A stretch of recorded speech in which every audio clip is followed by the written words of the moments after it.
um, el Evangelio de Mateo, el primer libro del Nuevo Testamento, el primer libro de los 27 libros del Nuevo Testamento, sirve de enlace entre el Antiguo Testamento y el Nuevo Testamento. Originalmente escrito en hebreo, después traducido al griego. Se escribió antes del año 70 por Mateo, que fue uno de los discípulos de Jesús, quien quiso poner muy en claro el carácter mesiánico de Jesucristo. Todo el libro son alrededor de 60 profecías que presenta Mateo, que hablaban de Jesucristo en el Antiguo Testamento y que tienen un perfecto, como 60 profecías mesiánicas del Antiguo Testamento, promesas acerca del liderazgo mesiánico, y él habla de ellas como cumplimiento en la persona de Jesús de Nazaret. Y por eso este libro, aunque está dedicado para todo mundo, básicamente tiene un enfoque para el pueblo judío, a diferencia de Marcos, que por ejemplo está enfocado para los romanos, que era el imperio que dominaba en esos entonces, y Lucas, que estaba dirigido a la persona de Teófilo, pero también a los gentiles. Entonces, Mateo cumple una labor maravillosa al enlazar el Antiguo Testamento con el Nuevo Testamento, pero repitiendo y repitiendo que profecías del Antiguo Testamento que se cumplieron en la persona de Jesús de Nazaret. Y empieza, ¿cómo se llama? Hablando de la genealogía de Jesucristo, empezando por Abraham, el padre de los hebreos, ¿no? Entonces, y ahí también aparece en el capítulo 1 la expresión de que Jesucristo sería el Emmanuel esperado y profetizado por Isaías.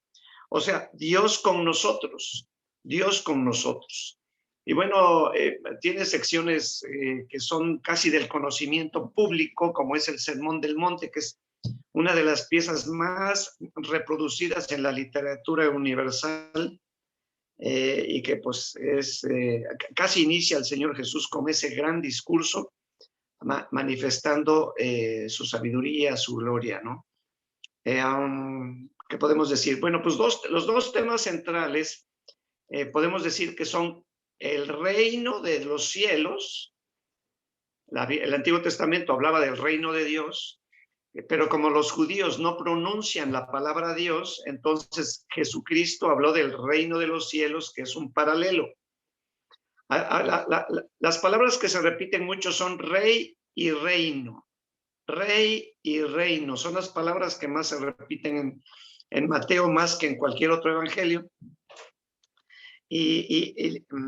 Entonces, tenemos, ¿cómo se llama? ¿Qué puedo decir? Jesucristo hace un despliegue de autoridad y de poder que no era lo que esperaba el pueblo de Israel, sobre todo los religiosos. Jesucristo fue reconocido por los pobres, por los necesitados, y hubo pues un importante grupo de personas que lo reconocieron como el Mesías. Hay otros que estuvieron en posición neutral, como fue el caso de su familia, que pues no sabía qué decir, y Juan el Bautista, que pues no estaba muy seguro de si era el Mesías.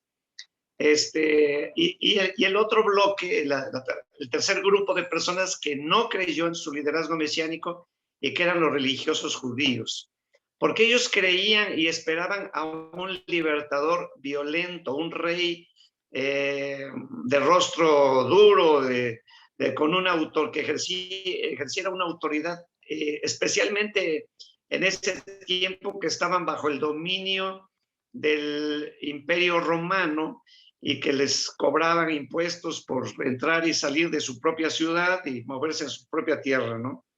Ellos esperaban lo que dice Romanos: vendrá de Sión el libertador, que apartará de Jacob la impiedad.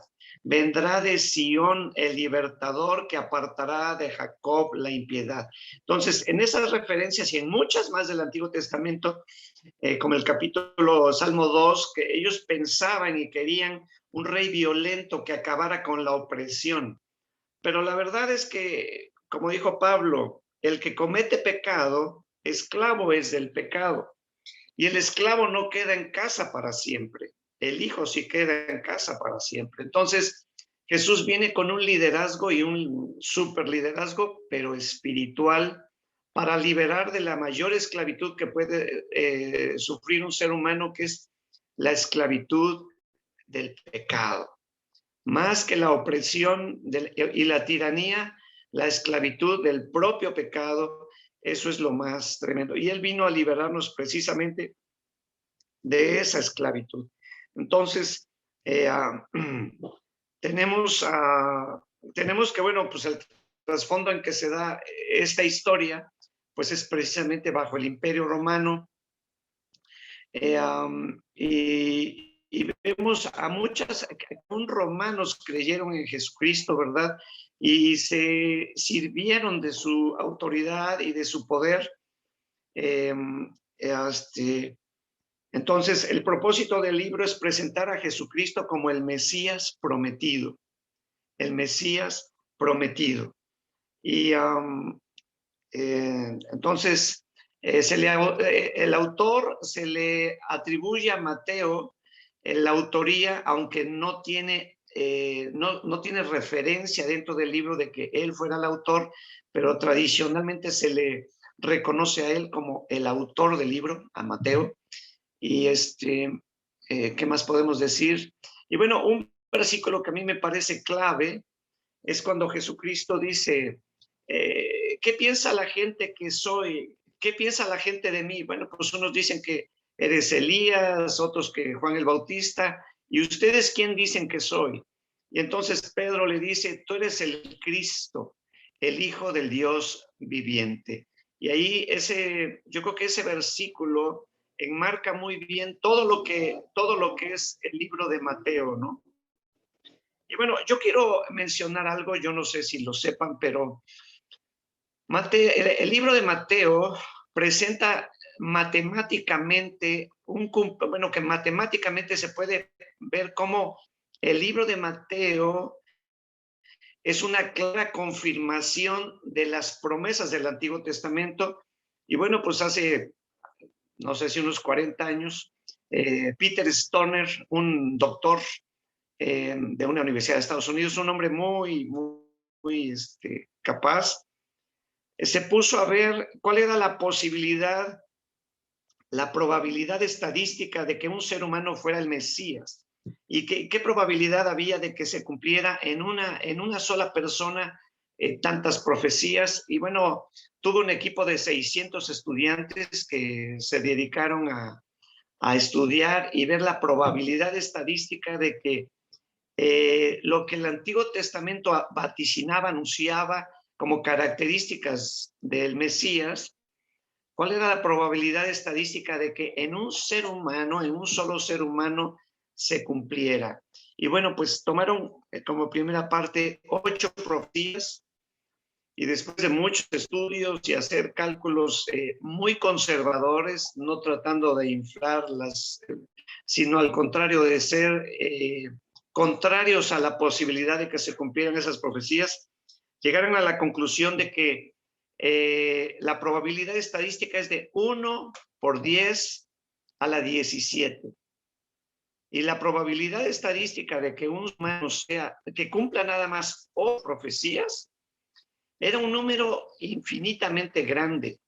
Y bueno, es el equivalente a acuñar una moneda, $1, revolverla entre una cantidad equivalente a 1 por 10 a la 17, mezclarlas bien, distribuirlas en todo el estado de Texas, que es mucho más grande que Chihuahua, distribuirla 2 metros de profundidad, 2 metros de profundidad, y luego vendarle a una persona los ojos y decirle, recorre todo el estado de Texas y la primera moneda que te agaches a tomar, esa es la probabilidad estadística de que una persona se cumplieran solamente 8 profecías.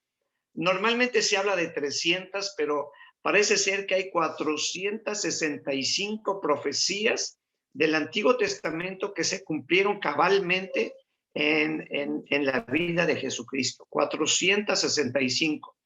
Entonces, bueno, yo leí un artículo que decía, ¿quién de ustedes, si le dijeran, jugarías a la lotería, si tuvieras la probabilidad estadística de perder de 1 por 10 a la 17 y cualquiera jugaría porque está garantizadísimo de que la va a ganar, ¿no? Eso es nada más 8 profecías y la probabilidad estadística de 48 profecías, el número se va a 1 por 10 a la 158. Entonces es un número infinitamente pequeño como para que se cumplieran las profecías en una persona, pero solamente 48 profecías.